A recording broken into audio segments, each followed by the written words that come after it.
Okay, so hello and welcome to the latest panel debate from Pepper Money, the first ever of 2021. The topic for today's session is on the scope for 2021. What's the outlook? Is this going to be a year of challenge or opportunity? Will the property market decline following the stamp duty removal? And what type of customers will we be seeing this year? To help answer these questions, I'm truly delighted to be joined by three renowned key leaders of the mortgage market who we all absolutely admire and who are huge inspirational voices for us all in this market. So we have with us today the wonderful Jane Benjamin, Director of Mortgages at Sesame Bankhall Group, Martin Reynolds, Chief Executive of SimplyBiz Mortgages, and the lovely Sally Laker, Managing Director of Mortgage Intelligence. Thank you all so much for attending today. Really does mean a lot to us all. So as 2020 is drawn to a close, most of us have been looking forward to kind of starting afresh in 2021 and ending one of the strangest years, I'd say, in memory. So without further ado, Martin, can I start with you? What do you think is in store for the UK property market in 2021? Is it going to be a year of optimism or gloom? I'm always optimistic. I think the fact that January felt like it's now the 13th month of 2020 hasn't helped, has it, with there being another lockdown? But I think to me the positivity is there. I think people still want to move. I think the fact that there's another lockdown isn't changing that. In fact, I think it's actually making people want to do it even more. I think people who maybe were putting it off until the spring maybe now think, well, actually, are we going to come in and out of lockdowns again for a few times a year? So let's just do it. Let's just go ahead. Still seeing plenty of for sale boards and then sold boards going up around here. So there's been a lot of movement already. I don't think stamp duty will change that. I think people are just taking it, and we want to do what we want to do now, and we're not going to just sit there and put our life on pause. So I'm very positive about it. I think you've also got the remortgage market as well that's going to be in there with the biggest year of cessations for a number of years. So I'm very positive about property. Whether that'll do things to house prices, who knows, but always positive. And what about you, Jane? What are your thoughts? Yeah, I guess I've broken this into two sort of bits. So from a mortgage perspective, there's lots of different numbers ranging from 220 billion to 280 billion. That was from IMLA at the end of last week. I'm sort of at the higher end of that. I'm sort of realistically optimistic, I think. So I think there'll be many customers that think they can't get a mortgage. However, in many cases, they can with the help of specialist lenders. So that's where the likes of Pepper and you guys come in. But I think one of the issues that there'll be is customers don't know what they don't know. So they'll think they can't because of lending criteria, affordability, furlough, arrears, all that stuff that's hit them with defaults and CCJs. But I think specialist lending this year will really find its place. It'll be really valuable. And that's where us as sort of like partners, clubs and networks can really help with that, with advisor knowledge and training. I mean, Martin's touched on, people's aspirations and thinking about sort of what they want to do, reviewing their personal circumstances. So we reckon the demographic of impacted jobs from what the industry is talking about are the young, so they're more tenants than homeowners. But we'll see where that goes. On the other bit, on the property bit, I think Q1 is the biggest, with customer support with regards to stamp duty, help to buy scheme transition, and all of that good stuff will drive activity, but it will also put pressure on the whole purchase chain and the build market too, with the likes of the winter weather, conveyancers, land registry delays, all that sort of stuff. So I guess my message to advisors, if they're listening to this, would be keep in touch with your customer, knowledge, awareness, keep them informed, because I think collaboration to make sure that it all goes well will be sort of key at the moment. No, thank you for that. And what about you, Sally? What are your thoughts? Yeah, I agree with both Jane and Martin. I think I was looking at it in quarters, and quarter one, I think, that's going to be busy. We're going to be seeing that pipeline that was generated in the last 6 months of the year in 2020. We just started to see that coming through. December was probably the first month where I felt, yes, it's all starting to come through, and that's going to trickle through. The rest of that pipeline is going to trickle through for the Q1. got to beat the stamp duty. There's going to be a lot of rushing around to keep those chains intact. They're quite fragile often because there's a big chain at both ends. One person falls out, it's a bit of a nightmare. I think it's a real opportunity for the really good estate agents to take hold of those cases and make sure that they go through. Once we come through that, that second quarter, I feel it might be a little bit of a leveling for both lenders and brokers, just to find out where they are, where's the pricing going to be, what are the industries that are looking really fragile by then? Are there some industries that we thought might fall over that have survived even better, which means we'll have more people still with mortgages and being able to continue. So I think that second quarter is up for grabs. I absolutely agree that it's a fantastic opportunity for specialist lenders, because I think, again, that's gone in a bit of a cycle. When all of the specialist lenders started to come out, they probably had 2 really fantastic years of building those businesses and getting lots of business in. Then there was the larger and mainstream lenders started to open up their criteria to take on some of those product lines again. But I now think that there's an opportunity again where the larger lenders are certainly looking at the manual underwriting that they need to do on some of that kind of business. And it's the bread and butter of specialist lenders. So there's an opportunity definitely to pick up a lot of business, which would be otherwise perhaps not so much choice. So I think specialist lenders will do well. I think when we get to quarter 3, we kind of know where we are. And we'll all be looking ahead, thinking, right, this now, will be some people will have been vaccinated, hopefully, with the COVID, and we might have a good, clear view of the casualties in terms of businesses. And I think we will see, I think that's when there'll be some big business opportunities in Q3 and Q4. People will have got to the point where they feel a little bit more confident.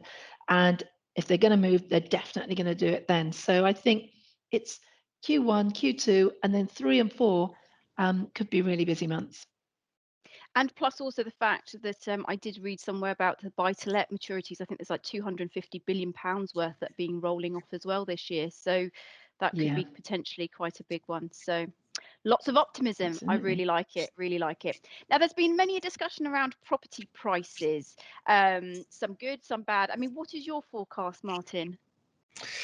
I have a view on the property price forecasting that's I tend to ignore all of them because they're all based on their own bit of data, and they're always very sort of broad brush. You know, the West Midlands is up 8%. Well, probably not every house is. It creates an expectation. I think that's the problem. It creates an expectation that your house, your apartment, whatever it is, has gone up by that in that area. So, but I know that the papers love it. You know, that we know the Daily Mail and the Express love to put house price crash or house price inflation first time buyers out.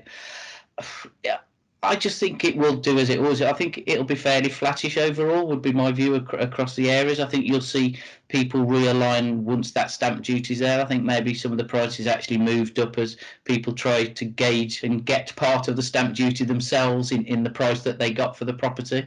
And I think you'll see people starting to push back on that. And I think there was something came out, I think, from one of the estate agents this week that said they'd started to see a few people now starting to offer under the asking prices in certain areas of the country. So whether people are just, you know, that initial rush has gone and people are just being more considered about what they think the value is. But I'm not expecting huge drops or huge increases. It'll probably be 1 or 2% either way. So what about you, Sally? What do you think? Well, if we go back to last year, when we were sort of probably March, April, the predictions from all the experts were that house prices were going to go down radically by something like 15%. That didn't happen at all. In fact, if anything, they've gone up. And that is frequently what happens. So I'm a little bit in the same camp as Martin. I don't think the consumer worries about whether there's talk of house prices going up or house prices going down. And unless you're selling a house and not buying anything else, it's almost irrelevant, because if house prices are going up, then your house sale, you're going to get more for your house, even though you're going to have to buy at a higher price, and vice versa. So I think perhaps people that are selling and not looking to buy again would obviously want to get the best price for their house. And obviously first-time buyers entering the market want to get the cheapest. But I think particularly with first-time buyers, if they've made up their mind and they've got their deposit, they're going to get they will go for what they can get, because they know that in future they've got that time when they can sell at the right time and buy at the right time. So I'm not sure that, I think it makes good news, and it makes me laugh that it makes front page news when it's gone up by 0.5% or 1%, which really, in the scheme of things, I'm not sure, but it's always something that people love to read. I think people will have spent quite a lot of time pent up, and as we saw from the last lockdown, people were desperate to get going and moving because they didn't want to stay in that house. And I think people are wanting to fulfill their dreams, fulfill their dreams, because we've spent such a lot of time not doing the things we like to do. And so I think, once there's an opportunity, they'll want to spend their money. No, completely agree. What about you, Jane? Anything to add on that? Yeah. I mean, Martin and Sally have really covered most of it off. I think I saw something earlier today from eServe around a price index that was sort of saying in England and Wales prices have increased by 7.8%. So that's the highest since 2016, which is a great headline. We just talked about that. I mean, that's great, but it also has a negative impact on first-time buyers. So, and like Sally and Martin said, somebody is only prepared to pay what they're prepared to pay and to fill their personal aspirations. And the pandemic's increased that. So a lot of people now want gardens or maybe an office space to work at home because they're fed up of working from the kitchen table or the bedroom in some places. So if people want to move, they will move. But I guess it's always the same. It's around stock availability, supports sort of price increases or decreases. And whilst that's great for homeowners, it isn't great for first-time buyers who are trying to get on the property market. So I think what we've seen, Caroline, is we've seen that there's been a steady flow of first-time buyers with Help to Buy and all that sort of stuff. So there's been a lot of levelling off of property prices. So that's good. However, how are we going to help them get onto the property ladder? And I know we're talking about this year, but when the Help to Buy scheme finishes in 2023, we're all going to have to work together as clubs, networks, lenders to try and innovate to support first-time buyers to help sort of bridge that affordability gap. So while it's great for some, it isn't great for others. But I think the other bit, just that for any advisors listening need to be mindful of, is the fact that with regards to valuations, so a 7.8%, 7%, 8% increase, that may be something, but people may be in danger of thinking their property is worth more than it actually is in reality. So it's just something to be mindful of if you're remortgaging for a customer. The constraints around the RICS and all that good stuff that surveyors have to work to. So. Yeah, no, that's really useful. So stamp duty, obviously that's been hotly debated for the last few months. Do you think the deadline should be extended? Now, Martin, I think you've certainly got an opinion on this one. I think you've been one of the instigators for getting it extended. Am I right in saying that? I won't say I was one of the instigators, but we've been parties to it. Yeah, I know there's been a lot of people who've spoken to government and Treasury to put their point of view through that as to why it should be extended. And it's more back to what Sally was saying, that the conveyancing, all those aspects that are slowing it down. It's not necessarily so more people can come in at the start of the funnel and put their application in. It's to make sure that everybody who's already in that process doesn't miss out, because actually there's just delays and backlogs in many places, you know, whether it is the land registry searches, whether it is the surveyors, or whether it has been some of the lenders getting offers out, especially if it's self-employed. So I think that bit's the bit that needs to be looked at. Yeah. Whether they're going to do it is a different thing. You know, it was launched as an initiative to get the economy moving. It was launched as an initiative to get the housing market moving, and it certainly did both of those. So you do wonder whether the government would want it to end in a whimper and recriminations at the end of it, because from a political point of view, that's not great. But then, you know, do you keep kicking that can down the road? And what happens if you do move it to, say, the end of April? Does that just mean everybody slows down a little bit and you end up with the same challenge at the end of April? But, you know, I think I saw in the press over the weekend that there's rumours that, is it the 3rd of March budget, that the Chancellor might make some amendments to how stamp duty looks that could be seen as an extension of what we got, but it's a long-term solution. And I think it's that we need, is that long-term solution. Yeah, no, I agree with you. Sally, thoughts from you on that? Do you think it should be extended? And do you think it will?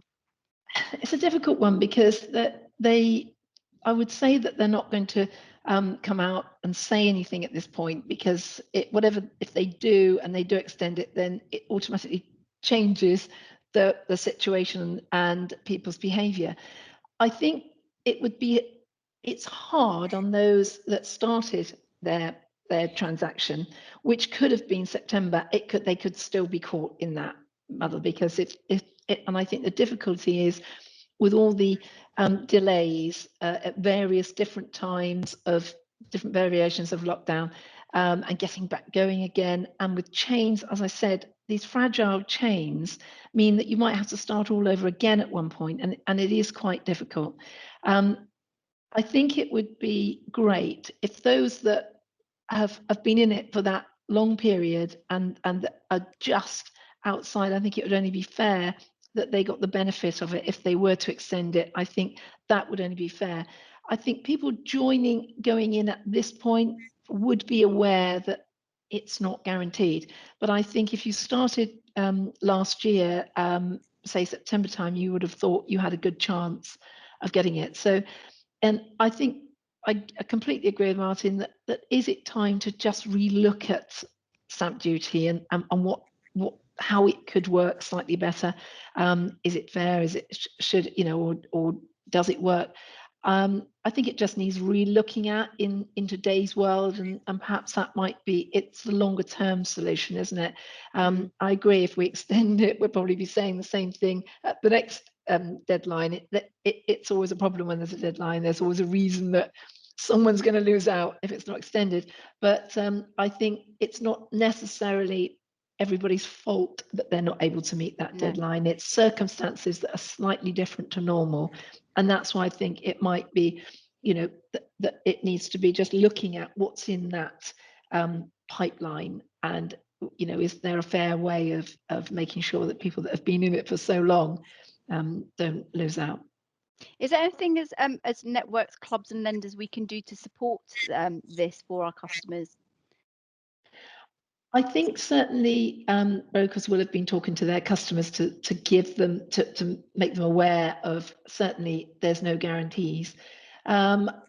It's a difficult one, isn't it? Because awareness is the main thing. And I think certainly making sure that people know that there could be suddenly a call for extra cash, and that they may have to just make sure that they've got that ready if it comes to that. Otherwise, there's going to be a lot of disappointed people that would be linked to that chain of the, you know, of whoever in the middle can't afford to take it. So we did look at whether there was anything that lenders can do, and it's not that straightforward, really. And I think it's a tricky one to answer. Yeah, no, agree. It's a challenging time.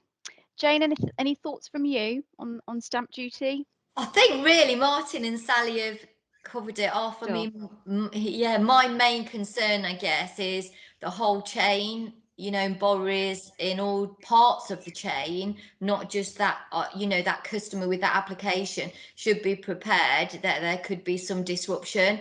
and they may either need to find extra funds if it doesn't complete with regards to meeting the stamp duty deadline, or they may need something to happen with the purchase price, which will cause a whole other heap of work to start going around again. So you know, I don't actually know how many customers in reality would be in a position to be able to do either of those without the whole chain breaking. So it is a concern for everyone. You guys, so lenders, you'll all do your parts to make sure that the offers are issued and you can support the customers as you do, and we'll do our bit as clubs and networks, but it's about what happens with the rest of the chain that are really outside of our control. So your conveyances, removal vans, land registry, or all that sort of stuff. And I guess the other bit is it's also the end of the current Help to Buy scheme on the 31st of March. So the pressure increases. So one of the things that we've done at Sesame and PMS, we've introduced a new resource tool, and that supports members providing updates with different lenders' approach to the up and coming stamp duty deadline, Help to Buy, and everything they need to know.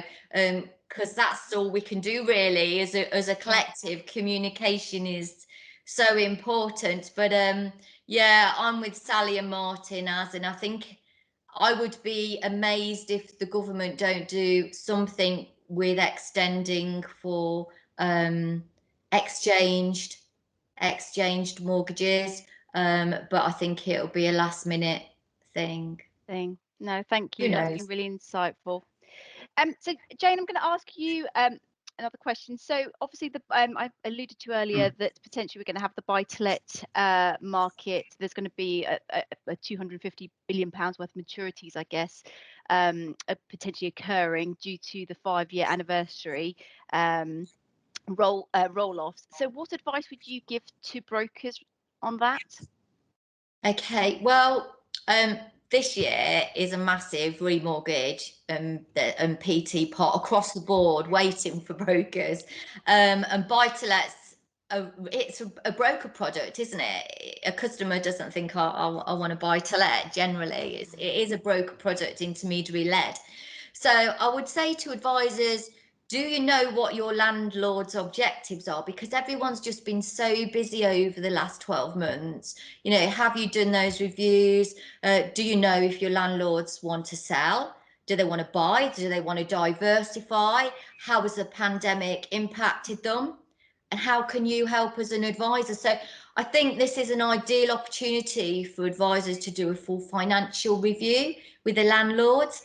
And actually, it may lead to more than just a buy-to-let remortgage. So I think there's a great opportunity there. But I would say don't just look at the buy-to-lets. Also look at your residential customers, because this year is a biggie and there's some key months as we go. With regards to the buy-to-let sector in particular, it's unfortunate that it's the rental sector that has probably felt more hardship due to the pandemic, with tenants struggling. You know, it may well have left tenants or landlords with a negative view of the buy-to-let market.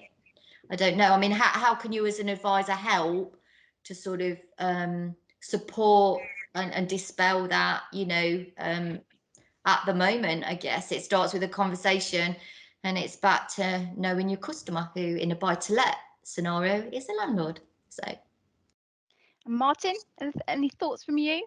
What opportunities or advice you give to our brokers? I think it is, as Jane's saying, get in there early, get to know them, understand what's happening. The feedback we're getting is landlords are always very resilient, especially the ones that, you know, are in there for the long term, have got multiple properties. Yes, they'll have some that maybe they're having void periods on at the moment, or not getting the rent because people are struggling, but they are still buying. It's still part of their business model. You know, they build in the costs, so that they will be taking anything they're buying during the stamp duty holiday as a bonus. and a cost save. And if they're still going to buy, they will still buy post this, and they will still build that. So it is that key of understanding that, where is that equity, what's the LTVs across all of their portfolio, to understand how you can help them, maybe grow that portfolio, but not necessarily having to dip into their own funds to do that. It's balancing and using the portfolio in the right way as a business tool to actually flex your portfolio upwards potentially, and also diversify, which we're seeing quite a bit of. So again, making sure that they've got that sort of cross section of properties there, that means that they aren't reliant on just one sector of the market for their sort of tenants. Yeah, agreed. Sally, any thoughts from you? One thing I would say, the buy-to-let market has been incredibly resilient in all the changes that have come through, that everybody was forecasting. Buy-to-let market would be ruined or couldn't go any further.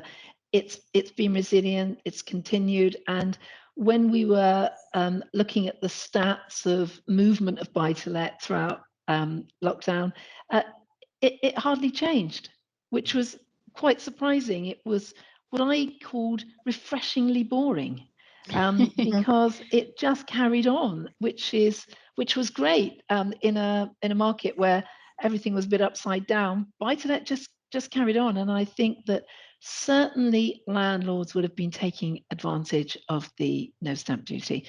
A lot of those would have made those purchases because generally they have the funds, that there's not a chain involved. They will just be snapping up those properties.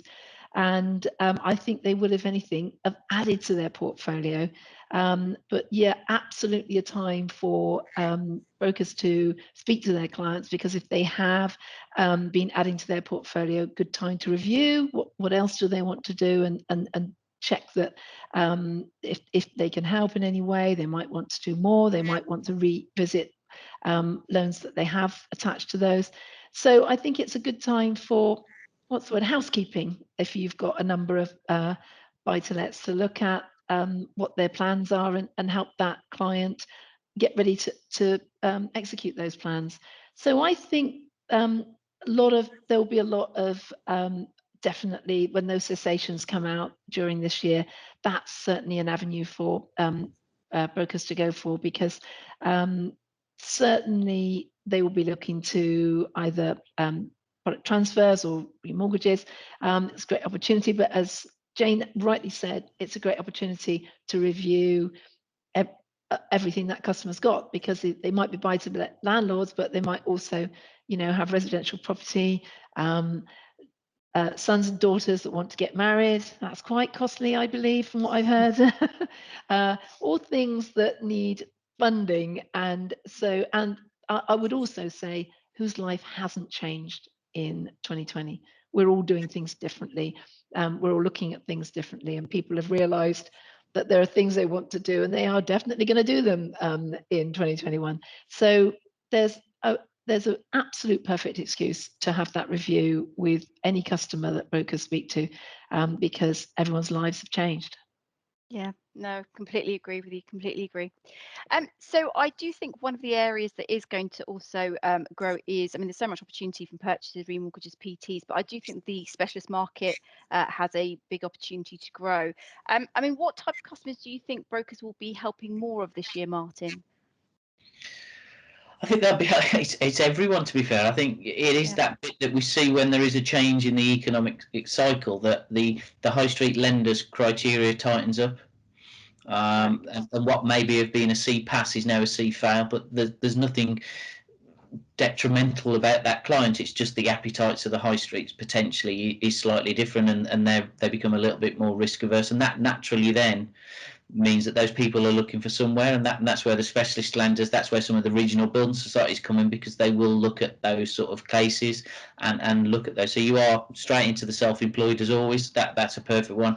Anybody who maybe had that blip in their credit. We've had people who've taken sort of bounce back loans in the self-employed space. We've had people who've taken payment holidays, that again, we don't know yet fully how lenders will all look at those people who've taken a payment holiday and what they expect from them. Every lender will be different. And you've also got, which we haven't touched on, what happens when we get the full effect of Brexit. What's going to happen with the way expats is looked at? How is that going to be looked at? And that again is the sort of area where the specialist market tends to come into its own and finds that niche, finds those areas that it can help, and creates a solution for it. Yeah, no, I completely agree. Jane, any thoughts from you? What type of customers? Yeah, totally agree with Martin. A whole spectrum of customers are going to really require sound advice this year. So whether it be from a first-time buyer trying to get onto the property ladder, right through to your older borrowers who just want to release some equity, then maybe just want to enjoy their life after this year, or maybe they want to help their families who have been impacted by sort of COVID and hardship with regards to that. I mean, we've already sort of talked about that most job losses were in the sort of reported to hospitality, retail, and the pain of unemployment is hitting the young, non-homeowners, non-mortgage holders, students. So it's hard for those guys. So, I mean, you within the specialist sector, buy-to-let, rental arrears, all that sort of thing, that plays to specialist lending. And as we also said, many customers think they can't get a mortgage, and many of them are wrong because, thank you, Pepper, with the likes like you guys and other specialist lenders, one of the most valuable support functions of a specialist lender is manual bespoke underwriting. So you actually take a case and you take a measured view on a customer's personal circumstances at one moment in time when they really need that support, and that is just refreshing. It is so good. And I must say, specialist lenders are valuable intermediary partners, and you guys work really hard to find a solution in a difficult market, so keep that coming. I think 2021 specialist lending will play a really important part, helping some probably historically mainstream customers to try and find a new way back to a mainstream mortgage if they've sort of struggled during this year. I mean, to give you a bit of an indication, our PMS Sesame broker desk, we take about 80,000 calls a year. And they're from brokers who are struggling to find a home for a specific case. And these are mainstream mortgage cases. So if you think that the whole pandemic and all the criteria changes have enhanced that difficulty, then that is just for a starter from one business, which is our business. So I think specialist lenders are going to be busy.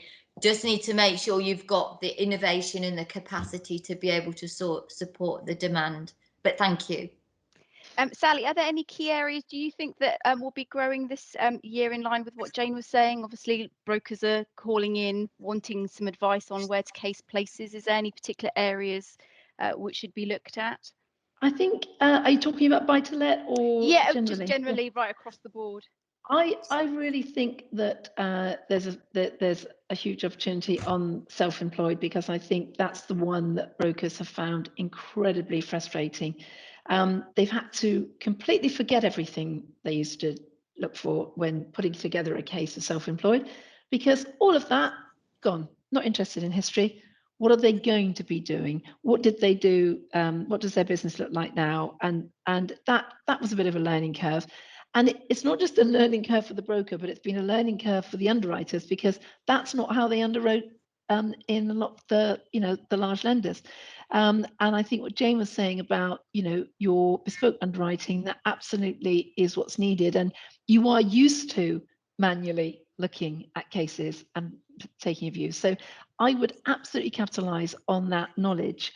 And people have taken some of the government loans, and I do believe just in case, because why would you not? That would be a sensible business decision to have that buffer just in case, because who knows? None of us knew quite where we were going to be this time when we were looking at it last year, and it doesn't look as though it's going to disappear very quickly. So people have done that, and I think they probably haven't thought about what that does and what their options might be when they do look to either remortgage or they want to move. And I don't think there's that kind of knowledge out there in the news. No one's talking about that kind of thing, talking about the fact that 90% loan to value mortgages weren't easily available, but there's a lot of other things that were tricky and that have been difficult and a challenge for brokers. And I think every time there's a challenge for brokers to place a case, it's a fantastic reminder of why we need brokers, because that knowledge, the things that we're talking about, brokers have all that knowledge in their heads, and they're able to immediately think that won't work, this will work. The only thing that is always so different is what information do they have to gather. And I think they're gathering everything they can now, because hopefully that will cover it. But one of the things I think would be something, I think what I'm talking about is today's customer. If we're looking, has that changed? Has today's first time buyer changed? I think it has, and I'm seeing a little more of this coming out. When you, particularly if you are watching on television currently with adverts, the first time buyers are very keen on looking after the climate, looking after and using sustainable ways. I've been fascinated with what the recycling and the sustainability that they now can produce from something that would have been thrown away. But also, if there was something, and I think lenders should be looking at this, if there's something that with every mortgage or like a certain type of mortgages, that, for example, you plant a tree with that and put something back into the environment. Today's first-time buyers, I think, would go for that if there was a choice between two similar products and there was one that was doing something that they could go back and tell their friends, do you know what? When I took my mortgage out, I put something back in. And I think that whole green sustainability is, we should recognize that. That's first time buyer thinking. That's the new generation coming up, although they're probably not perhaps first time buyers yet, but the new generation are wanting to do something and feel good about the fact they might have done something that makes a difference. And so I think any lender that has, and there are lenders out there with various schemes that will, perhaps some cash back if you increase your energy performance in the house. There's lots of ways, but it's just that little edge that might mean that certainly the broker, if he's looking for that, if he's or she is looking for and has quite a lot of customers that care about that, which I think we all care, it's just an extra thing to think about. Yeah, no, completely agree. So we're nearly at the end of our session. Any final thoughts on what 2021 will be about, or any advice to brokers, Martin? Any final thoughts from you? To me, it's the same advice every year. It's a great market to be in. You do a great job out to your customers. They probably need you more than ever after last year, and they are looking to somebody to help guide them through it. So be proud of what you do and keep in contact with your customers. Completely agree. Jane? Yeah, exactly the same as Martin, really. I mean, it's all about knowledge and awareness, keeping your customers well informed. And then as far as those guys are concerned, just collaboration with the supply chain wherever possible. So it's all about the value of advisor, not execution only.